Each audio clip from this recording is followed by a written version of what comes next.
आपण पाहत आहात महाराष्ट्र टुडे न्यूज।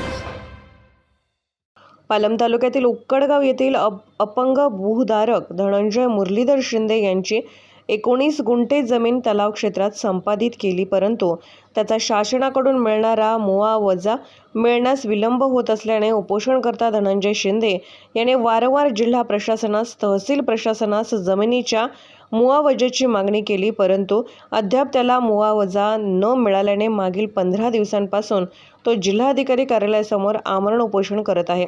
परंतु त्याच्या मागणीची शासनाने दखल न घेतल्यामुळे दिनांक 8 फेब्रुवारी 2024 रोजी दुपारच्या सुमारास उपोषणकर्ता धनंजय शिंदे यांनी अंगावर ज्वलनशील पदार्थ टाकून स्वतःला जाळून घेण्याचा प्रयत्न करत आत्महत्येचा प्रयत्न केला असता त्या ठिकाणी उपस्थित असलेल्या नागरिकांनी त्याच्या हातातील डिझेलची बाटली व काडीपेटी हिसकावून घेतल्यामुळे अनर्थ टळला।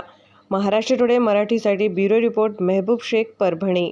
3 दिवस आमच्या गावात कॅम्प, कलेक्टर मॅडम, तहसीलदार मॅडम, उपी बघा सगळ्यांना मग तुमच्या दुरुस्ती झाल्याचे पैसे मिळत नाहीत म्हणले कोणाला। हे पण असते कशाचं? शेतीचा वाद आहे का? शेतीचा वाद आहे, 11 सुनावण्या झाल्यात, कोणाचा आहे तिथं काही नाही। तुम्ही सध्या उपोषणला बसलेले आहेत, हा कितवा दिवस आहे उपोषण? 15वा दिवस कोणीच नाही अजून।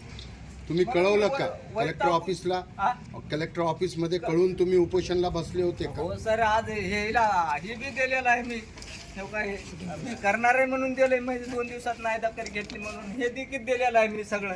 काय 4 ऍडमिट होतो दवाखान्यात। तुम्ही आत्मदहनचा इशारा केलेला पत्र दिलेलं आहे का? दिलेलं आहे माझ्याकडे, काय ते सगळं दिलेलं आहे मी नाही दखल घेतली तर आणि मी राहणार नाही। मी आता मला राहून काय उपयोग नाही। होत नाही। याचे जबाबदार कोण आहेत? प्रशासन आहे, पूर्ण प्रशासन सगळेच होते इथं आमच्या गावामध्ये। 3 दिवस कॅम्प होता याचा,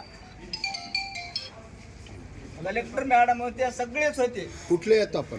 उक्कडगाव तालुका, पालम जिल्हा, परभणी। काय नाव आहे तुमचं? धनंजय मुरलीधर शिंदे, अपंग आहे मी, पूर्ण रोड आहेत सगळं मधामध्ये हे सगळं। या विषयावर तुम्ही किती वर्षापासून फेऱ्या मारत आहात? 3 वर्षापासून पूर्ण कागदपत्र आहेत माझ्या। 3 वर्ष उगा मला आता कोर्टात जा म्हणून अडकून टाकालेत।